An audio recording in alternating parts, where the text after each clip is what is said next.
এখন সকাল 10টা।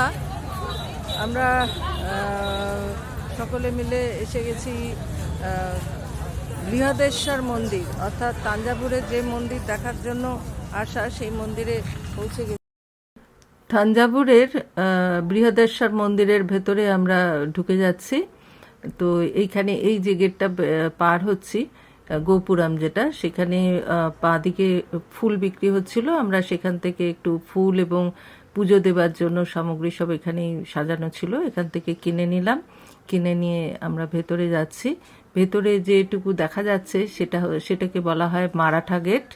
তো এই মারাঠা গেটের যে কারুকার্য, যে পাথরের উপর যে অপূর্ব খোদাই মূর্তি, তা মারাঠার সময় যে শিল্পকলার বিস্তার ঘটেছিল তার তো অপূর্ব নিদর্শন হিসাবে আমরা দেখতে পাচ্ছি। সোজাসুজি দেখা যাচ্ছে আমাদের মূল মন্দিরের অংশ। আমরা এগিয়ে যাচ্ছি, আর মন্দিরের সম্পূর্ণ চত্বরটাতে আর কি, পুরো এরিয়াটা জুড়ে মন্দিরের লেআউটটাও এখানে দেয়ালে দেখানো হচ্ছে। এখানকার স্থানীয় গাইড আমাদের স্পষ্ট করে বুঝিয়ে দিলেন যে একটা মন্দিরের গঠনগত দিক থেকে একটা মানব দেহের সাথে কি অপূর্ব তার সাদৃশ্য, সেই সাদৃশ্যকে তিনি একটি তার আঁকা গ্রাফের মধ্য দিয়ে তিনি আমাদেরকে বুঝিয়ে দিলেন। Our chest part like a Dhyan Mandapa, stomach part Natya Mandapa, the genital arc and the flag force, the same proportion. What is the meaning of the temple? In our body, the Atma lives. In our temple, Paramatma lives. Atma and Paramatma unite here, we call it as temple. Here we worship Shiva's family. Shiva temple, Parvati temple, Ganesha temple, and Subramanya temple here. Shiva and Parvati. এবার আমরা যে বিশাল এক নন্দী মণ্ডপ, শিবের লিঙ্গের মুখোমুখি নন্দী মণ্ডপ তৈরি করা আছে, সেখানে যে নন্দী আছে সেটাও আশ্চর্য ব্যাপার যে ভারতবর্ষের সব থেকে মানে দ্বিতীয় বৃহত্তম নন্দী এখানে তৈরি হয়েছে। একটা পাথর কেটেই এটা তৈরি, যেটা কিনা 12 ফুট লম্বা। এই নন্দীর উচ্চতা 12 ফুট, আবার 19 ফিট চওড়া। তো বলছে চোল রাজাদের সময় প্রায় এই 16 শতাব্দীর দিকে এই নন্দী মণ্ডপ তৈরি হয়েছে, এরকম জানা যায়। আর ওপরে ওই নন্দী মণ্ডপের ওপরের দিকে তাকালে দেখা যাবে যে উজ্জ্বল রঙের, লাল নীল যে রঙের যে কারুকার্যগুলো, সেখানে যে চিত্র আছে আর কি, ছবিগুলো খোদাই আছে, সেগুলো রং মানে বিস্ময়কর ব্যাপার যে প্রকৃতি থেকে তৈরি করা রং, কোনো কৃত্রিম রং নয়, গাছ, লতাপাতা, ফুলের নির্যাস থেকে তৈরি রং। তো এই মন্দিরটা আমরা জানি 1000 বছরের পুরনো মন্দির, প্রায় 1003 থেকে 1010-এর ভেতরে তৈরি হয়েছিল।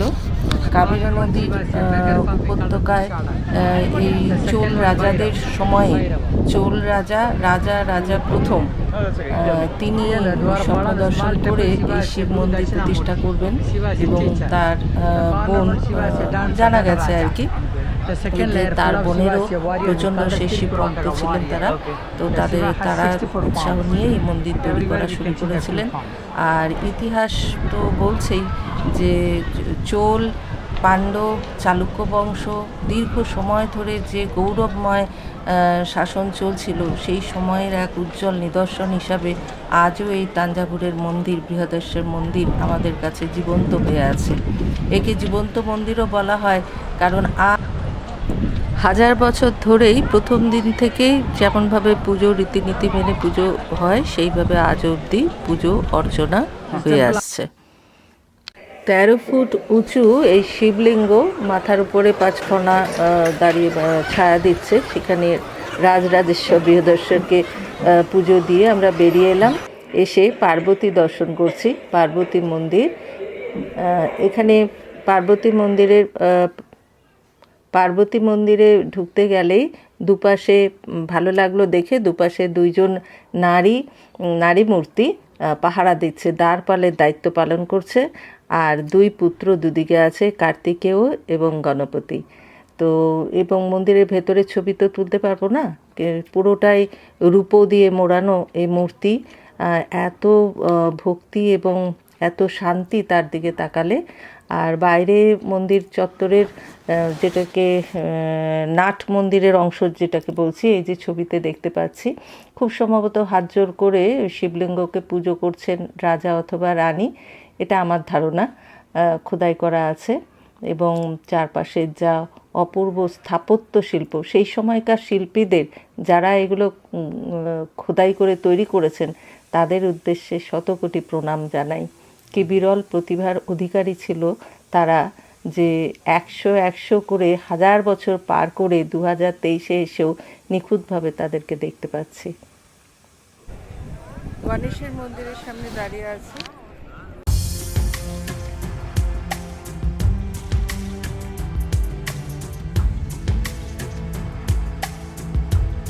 এবার কার্তিক মন্দির দেখাবো।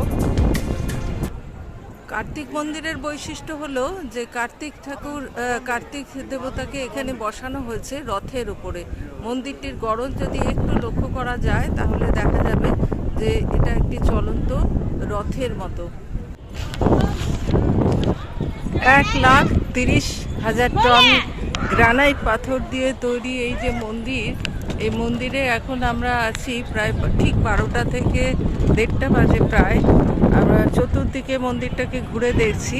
এই যে নিচের দিকে তাকিয়ে মন্দিরের সব মন্দিরের ছায়া আমরা কিন্তু দেখতে পাবো, কিন্তু কোথাও কোনো মন্দিরের চূড়ার ছায়া কোনো দিনও মাটিকে স্পর্শ করে না। গোটা পৃথিবী থেকে মানুষ এই মন্দির পরিদর্শন করতে আসে। লক্ষ্য করলে তোমরা দেখতে পাবে এই যে মন্দিরের চূড়ার এদিকে কোনো রকম কোনো প্রতিবিম্ব নেই, অথচ এখন কিন্তু মধ্য দুপুর, একেবারে সূর্যদেব মাথার ওপরে, তো এই সময়েও আমরা এখানে কোনো ছায়া খুঁজে পাচ্ছি না। এই এত যে গ্রানাইট পাথর, এগুলো তাঞ্জাভুরের 60-70 কিলোমিটারের ভিতরে এদের কোনো অস্তিত্ব ছিল না, কোথাও ছিল না। তাহলে এগুলো তো অনেক দূর থেকে আনতে হয়েছিল, কিন্তু তখনকার দিনে এত ভারী ভারী পাথর কি করে আনতে পারলো, কি পদ্ধতিতে আনতে পারলো, সেটা কিন্তু খুব একটা অবাক করা বিষয়। তো এছাড়া এখানে আমরা এই মন্দিরের দেয়ালগুলোতে আমরা দেখতে পাচ্ছি যে শিবের যে বিভিন্ন মূর্তি, বিভিন্ন রকমের রূপ আমরা এখানে কিন্তু এক একটা দেয়ালে উত্তর, দক্ষিণ, পূর্ব, পশ্চিম দিকে আমরা ভাগ করে করে দেখতে পাই। যেমন পশ্চিম দিকে আমরা দেখতে পেলাম হরিহরা মূর্তি, অর্থাৎ অর্ধেক বিষ্ণু অর্ধেক শিব। তারপরে হচ্ছে লিঙ্গোদ্ভবা যে রূপটা শিবের, সেটা দেখতে পেলাম। চন্দ্রশেখর মূর্তির দুই পাশে দুইজন দ্বারপালকে দেখতে পেলাম। এখানেও একটা ব্যাপার আছে, পুরো মন্দিরটাতে কিন্তু 18 জন দ্বারপাল উপস্থিত আছেন। তারপরে এই যে উত্তর দিকের দেয়ালেও দেখেছি, উত্তর দক্ষিণ অতটা পরিষ্কার করে আমি বুঝতে না পারলেও যাই হোক, এখানে দেখা যাচ্ছে অর্ধনারীশ্বরা মূর্তি আছে। আরেকটা অবাক করা কথা, একেবারে যে মন্দিরের চূড়ায় আমরা যে দেখতে পাচ্ছি যে কুম্ভক, একদম উপরে আছে একটা স্বর্ণ কলস, 12 ফিটের উঁচু, কিন্তু ওই যে কুম্ভকটা, ওটা কিন্তু একটা পাথরের কুম্ভক, একটাই পাথর। কি অদ্ভুত মজার কথা, কোনো মাটিতে কোনো পিলার না গেঁথে শুধু মাটির ওপরেই শুধুমাত্র ব্লকের পর ব্লক সাজিয়ে, গ্রানাইটের ব্লক সাজিয়ে এই মন্দিরটা তৈরি হয়েছে। খাঁজের ভেতর খাঁজ ঢুকিয়ে, অর্থাৎ পাজল মেথড ফলো করেছে। এটাকে ইন্টারলক সিস্টেম যেটাকে বলা হয়। কোনো কিছুতে কোনো ভূমিকম্প, কোনো ঝড় একে হেলিয়ে দিতে পারছে না। আর এই যে স্থাপত্য রীতি, এই দ্রাবিড় সভ্যতার যে চূড়ান্ত উজ্জ্বলতা আর যে প্রচণ্ড দক্ষতা, এটা প্রায় 16 তলা, কেউ বলে 13 তলার মতো উঁচু এই মন্দিরটা। প্রায় 216 ফিট খুব সম্ভবত হবে এটার উচ্চতা আর কি। তো এই ফাউন্ডেশনটা আমাদের কাছে তো অবশ্যই প্রচণ্ড বিস্ময়ের। আবার আমরা বৃহদেশ্বরকে আরেকবার প্রণাম জানাই। তখনকার দিনে তো আর হোটেল, রেস্টুরেন্ট এসব ছিল না, শর্ট স্টে হোম, কোনো কিছুই ব্যবস্থা ছিল না। তো সেই সময়ে দূর দূরান্ত থেকে এবং পৃথিবীর শুধু ভারতবর্ষ নয়, বিভিন্ন মানে দেশের এক প্রান্ত থেকে এক প্রান্ত শুধু নয়, বিভিন্ন দেশ থেকেও পর্যটকরা এখানে আসতেন। আর যারা ধর্মপিপাসু মানুষ তারাও ওই বাবা বৃহদেশ্বরের দর্শনার্থে এখানে আসতেন। তো রাজা সেই কথা মনে রেখে চোল রাজা যখন এই মন্দির বানাচ্ছেন তখন তিনি মন্দিরের চারপাশ ঘিরে অর্থাৎ 3 দিক ঘিরেই এই ধর্মশালার ব্যবস্থা করেছিলেন। পুরো মন্দিরের গায়ে কিন্তু এই পুরনো প্রাচীন যে তামিল ভাষা, সেই তামিল ভাষায় গোটা মন্দিরের কাহিনী, কোন কোন রাজ্য থেকে কোন কোন ব্যক্তি বা যারা সমৃদ্ধশালী ব্যক্তি ছিলেন তারাও যে মন্দির স্থাপনে যে আর্থিক সাহায্য করেছিল, কে কী দিয়েছিল তার সম্পূর্ণ কিন্তু এখানে এই লিপিতে কিন্তু খোদাই করা আছে।